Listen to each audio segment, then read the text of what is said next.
February 22nd, 2026. Mexico wakes up in total chaos. Highways blocked by burning vehicles, supermarkets set on fire, airports in panic, and flights canceled. At first glance, it seems like the beginning of a civil war, but this wave of simultaneous violence is the desperate reaction to one single piece of news.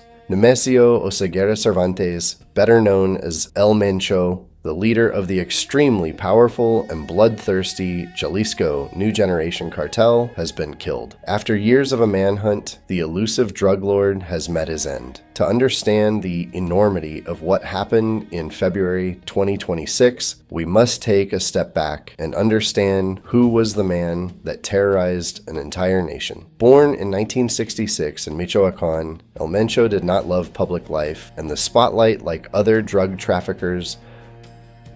He was a ghost, a man who guided his empire from the shadows. In the 80s, at the age of only 19 years old, he was arrested in San Francisco for dealing heroin. After being convicted and subsequently deported from the United States, he even worked as a local police officer before passing definitively to the other side of the barricade. His true rise, however, begins around 2009 when he founds the Jalisco New Generation cartel. The CJNG became, in a few years, the fastest growing criminal organization in the world. In addition to flooding the United States with fentanyl and methamphetamines, the cartel of El Mencho distinguished itself by a disturbing characteristic: its paramilitary power, explosive drones, rocket launchers, and an unprecedented ferocity that spared neither rivals, nor civilians, nor high state officials. But how do you catch a criminal who has at his disposal a private army? The answer arrived from a fatal mistake exploited by Mexican intelligence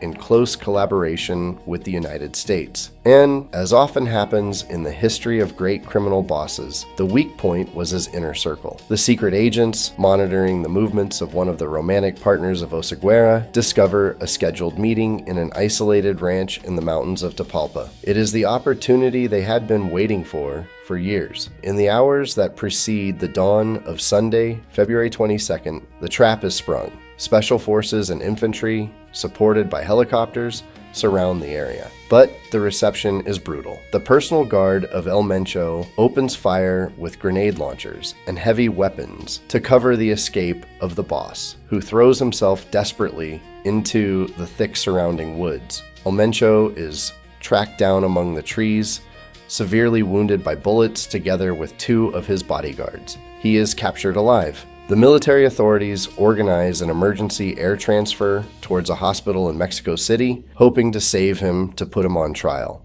But it is too late. Nemesio Oseguera Cervantes dies in flight. At 59 years old, the reign of terror of El Mencho closes.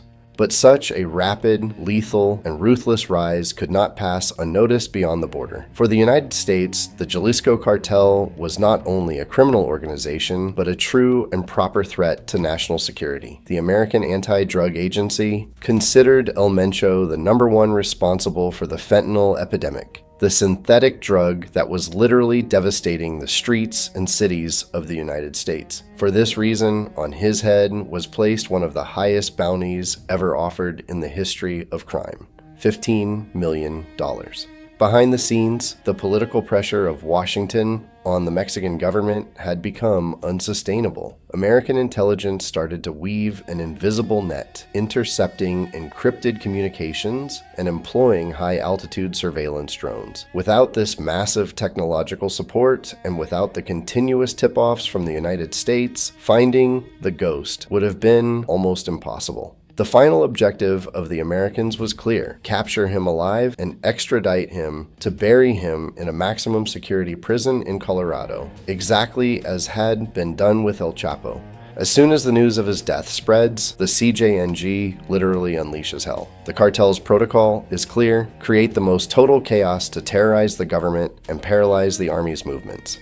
In a few hours, over 85 narco blockades are registered in 20 different states. Fundamental cities like Guadalajara are completely paralyzed. Prisons are assaulted, including a violent prison break in Puerto Vallarta. Pharmacies and supermarkets are set on fire. The government finds itself forced to deploy a colossal force, Over 10,000 troops in a few days to quell the riots, in a true and proper display of military force that cost the lives of dozens of National Guard agents and suspected criminals. The killing of El Mencho is without a doubt a monumental blow. But the bloody history of Mexican drug trafficking teaches a harsh lesson. When you cut the head off the snake, often others are born. We already saw it in 2016 with the definitive capture of precisely Joaquin El Chapo Guzman. At the time, it was the power vacuum left by the arrest of El Chapo that allowed El Mencho and his newly born Jalisco cartel to expand like wildfire. Today, 10 years later, history risks repeating itself in reverse. The absence of an authoritarian figure like El Mencho will almost certainly trigger a ruthless war of internal succession. But now that the ghost has fallen, who will take his place at the head of the Jalisco New Generation cartel? The answer to this question is the real nightmare of the Mexican government. The natural blood successors, like his son Ruben, known as El Menchito, have already been neutralized for some time and extradited to maximum security prisons in the United States. This leaves the field open to his most ruthless lieutenants. On one side, there is Hugo Gonzalo Mendoza Gaitan, alias El Sapo, a brutal hitman known for having orchestrated the worst massacres of the cartel. On the other, there is the stepson of El Mencho, Juan Carlos Valencia Gonzalez, nicknamed El 03, who commands the highly feared elite assault groups of the organization. Without the authoritarian and centralizing figure of Oseguera to maintain the balance, security experts are certain that the cartel will split.